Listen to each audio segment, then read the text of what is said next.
Vamos a hablar de el general Cárdenas. Ya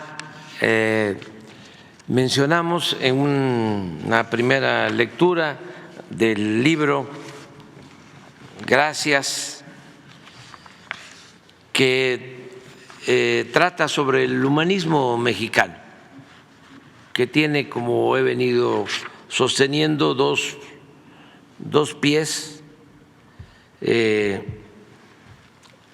la tradición cultural de México, la grandeza cultural de México, que eso nos protege, eso es lo que se ha venido heredando de generación en generación,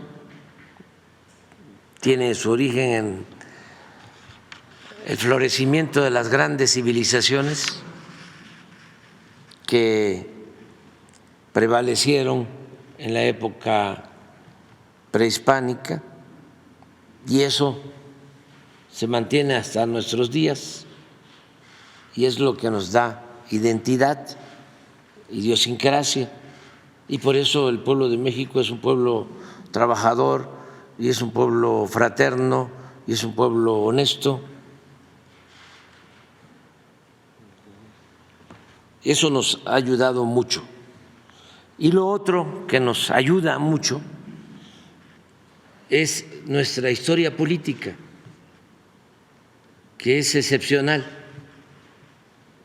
Son pocos los procesos políticos como el de México en el mundo, desde el movimiento de independencia, que fue distinto a la independencia que lograron otros pueblos de América Latina y el Caribe. Aquí la independencia con relación a España se hizo acompañar de la abolición de la esclavitud, de la justicia.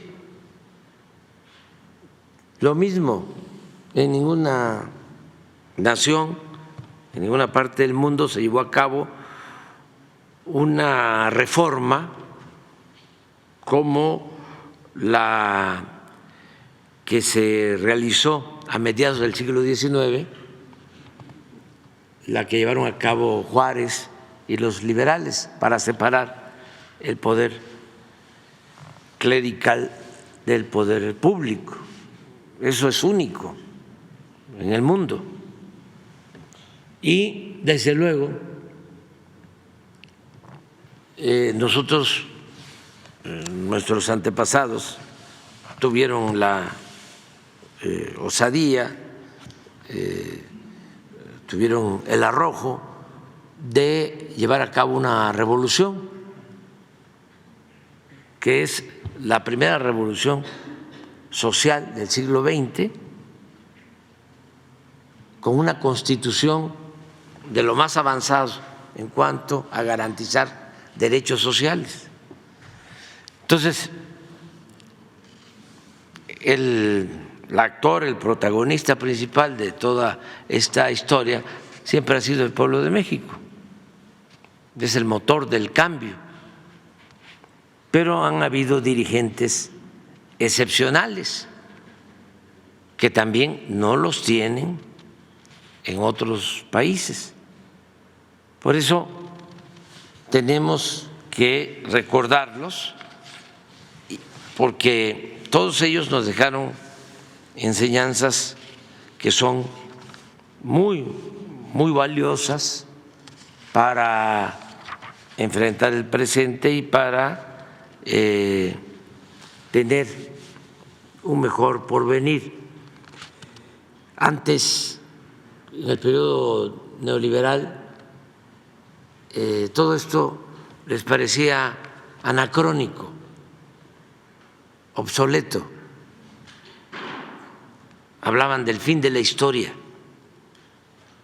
Incluso en las escuelas, mejor dicho, los contenidos en los libros de texto ya no tenían el mismo peso, ni la historia, ni el civismo, ni la ética. Querían que nos olvidáramos de ese pasado glorioso, que es lo que, repito, nos ha protegido siempre. Y si estamos en un momento de esplendor en México con relación al mundo, contrario a lo que puedan pensar nuestros adversarios, porque México ahora tiene un lugar especial en el mundo, es por su potencial cultural y su fecunda historia política. No olvidar eso. Por eso salimos adelante frente a cualquier calamidad. Entonces, el general Cárdenas pues fue un político visionario. Hablábamos en el tema inicial sobre su pensamiento, sobre su obra, de cómo puso en práctica una mecánica política muy eficaz, porque buscaba la transformación. Dividió el sexenio en 3 partes. Los 2 primeros años se dedicó a atender con intensidad y con mucho afecto a los pobres, a los campesinos, a los obreros. Se había llevado a cabo la revolución, pero había transcurrido mucho tiempo y no se habían cumplido los anhelos de justicia de los que participaron en la revolución. Todavía no se entregaba la tierra a los campesinos, no se garantizaba el derecho de los campesinos a la tierra, y es el general Cárdenas el que inicia con el reparto agrario. Y en los 2 primeros años de su sexenio entrega tierras, restituye tierras comunales que habían sido invadidas por hacendados, por cerca de 9 millones de hectáreas para 500,000 familias en 2 años.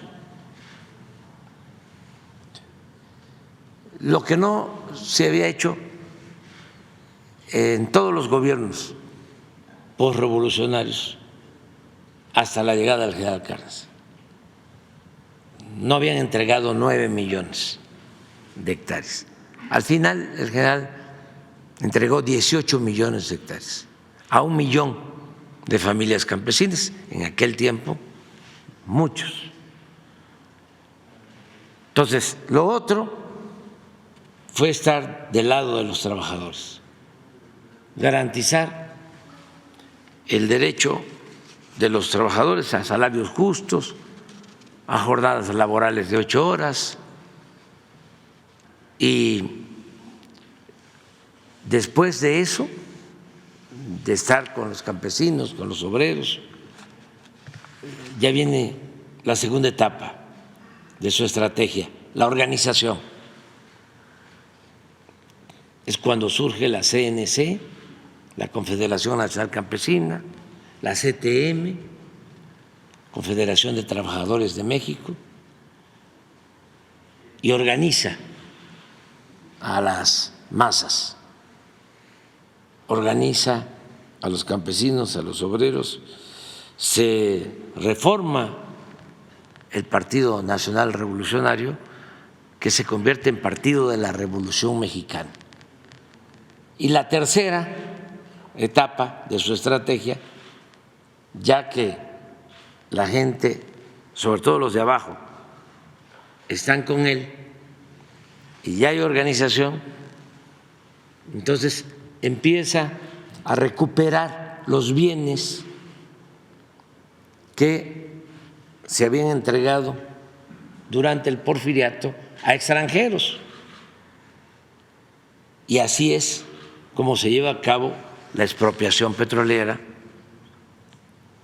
para recuperar el petróleo, que fue una decisión histórica fundamental. Hace unos días que se conmemoró un aniversario más de la expropiación petrolera, hablábamos, imagínense que si el petróleo no se hubiese recuperado, no hubiese contado México con una palanca para su desarrollo, porque la economía de México durante mucho tiempo y hasta la fecha se apoya en la industria petrolera. Durante todo el periodo neoliberal, de 1983 hasta el 2018, 36 años,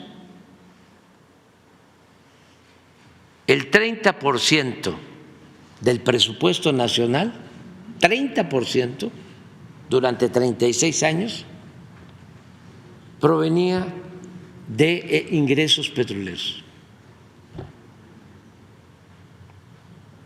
Gracias a eso, pues es que se impulsa el desarrollo del país históricamente, el petróleo de México. Hace unos días el director de Pemex, aun cuando ya se redujo el pago de derechos a Pemex de 65% a 30%, para darle más autonomía y rescatar a Pemex como una empresa estratégica de la nación, aún con esa reducción, Pemex es la empresa que paga más impuestos a la hacienda pública.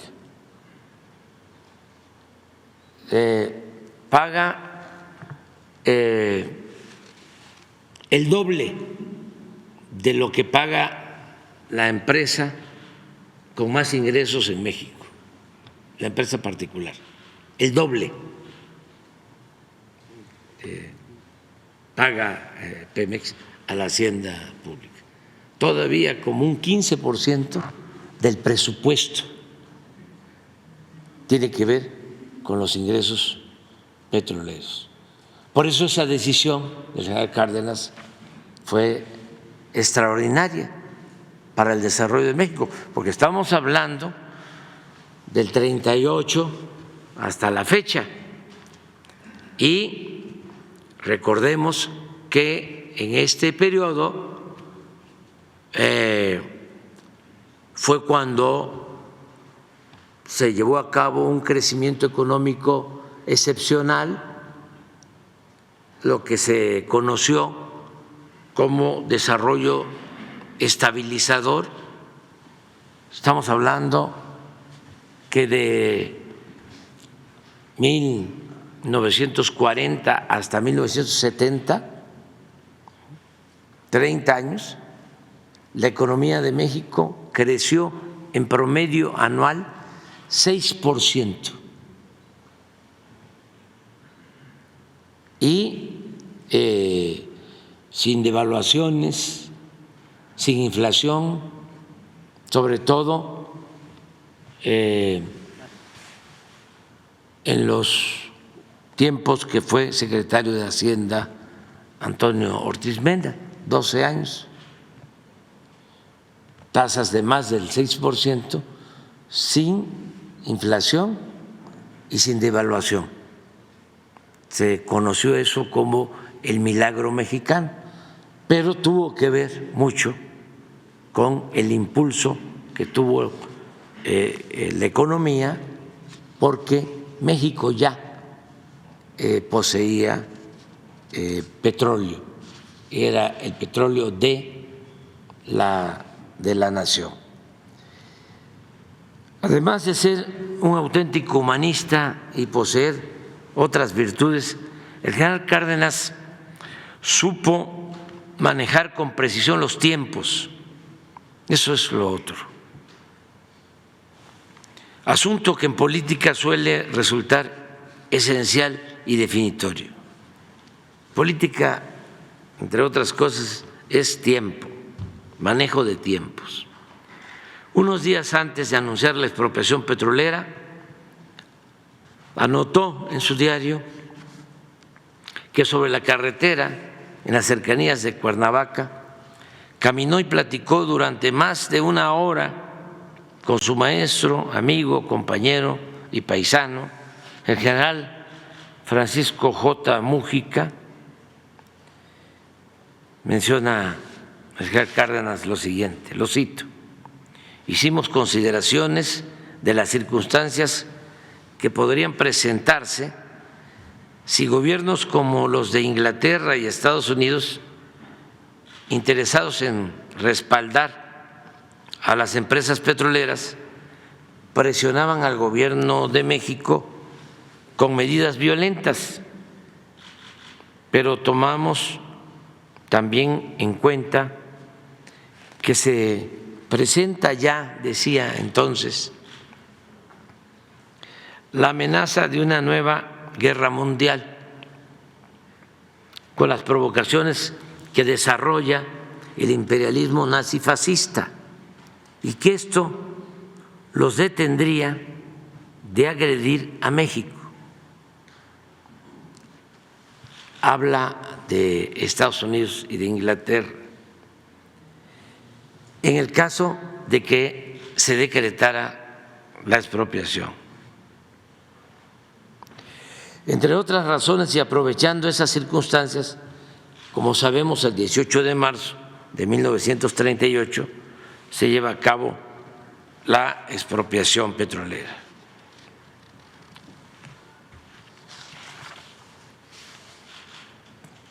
El pueblo respalda esta decisión. Sin embargo, es importante subrayar que la expropiación petrolera, siendo apoyada por la mayoría del pueblo, también fue cuestionada por una minoría. No solo las empresas extranjeras, sino una minoría conservadora que se opuso, aun cuando no le afectaba de manera directa.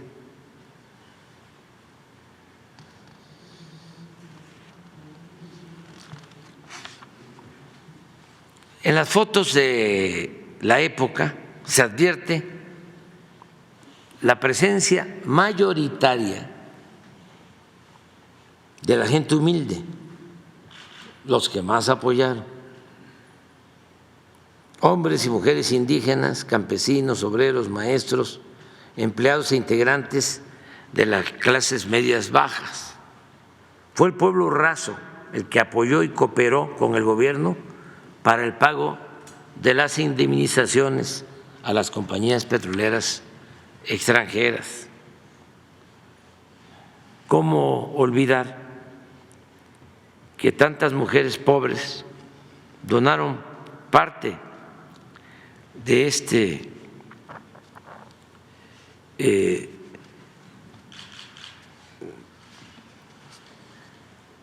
de sus bienes, hasta animales de patio, sus humildes alhajas que poseían, para el pago de las indemnizaciones?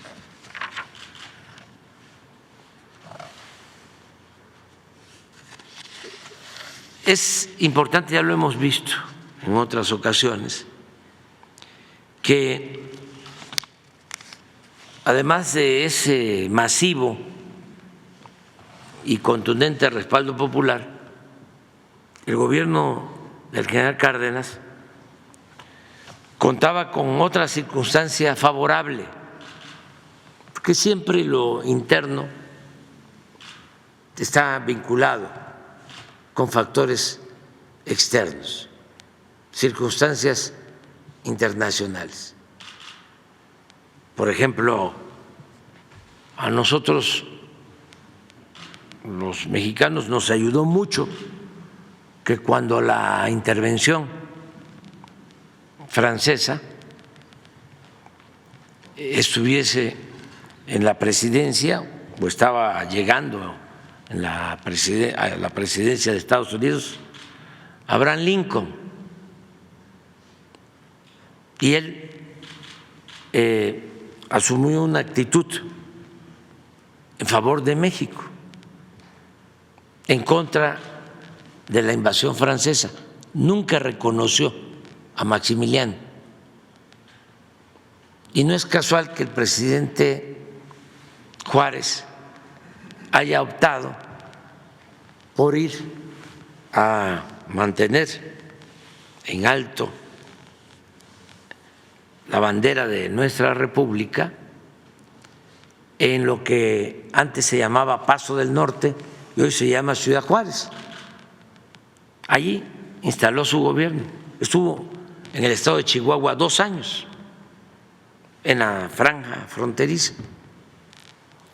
Eso es importante. Madero, con la revolución, ¿por dónde entra? ¿Dónde hacen el periodismo revolucionario los hermanos Flores Magón contra la dictadura porfirista? En Estados Unidos. Y Madero entra también por Ciudad Juárez y ahí se triunfa y ahí se pacta la renuncia de Díaz, de modo que estas circunstancias ayudan mucho.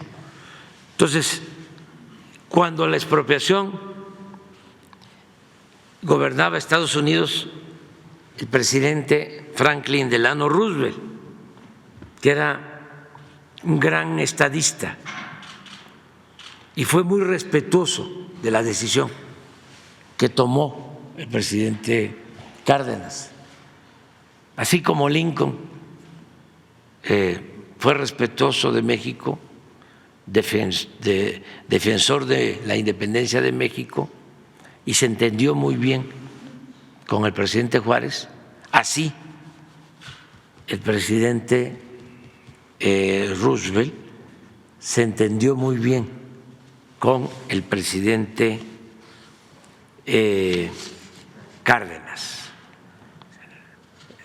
Lincoln, republicano; Roosevelt, demócrata.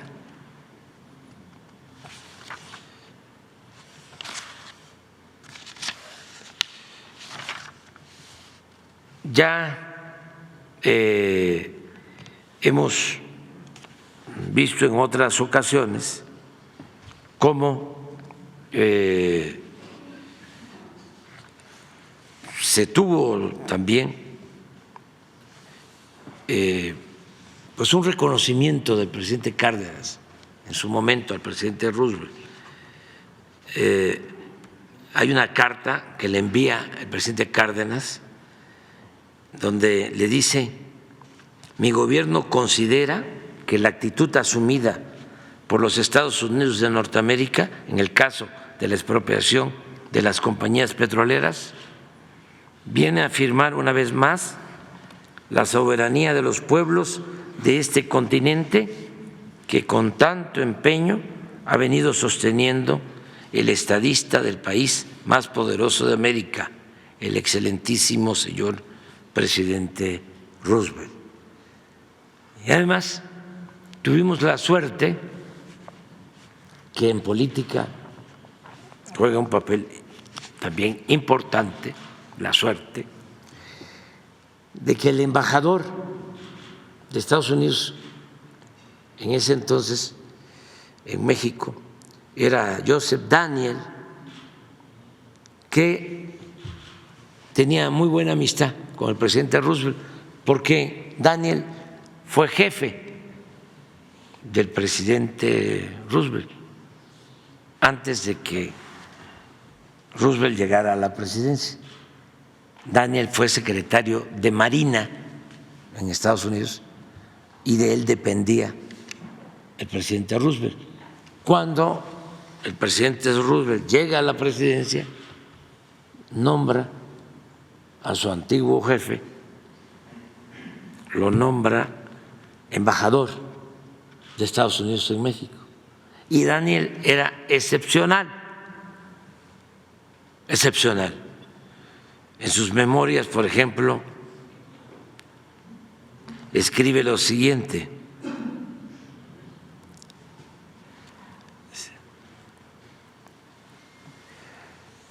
los mexicanos, dice, su postura acerca del conflicto petrolero se resume cuando sostiene que el presidente Cárdenas tenía razón al promover que la riqueza del subsuelo se convirtiera en parte de la economía mexicana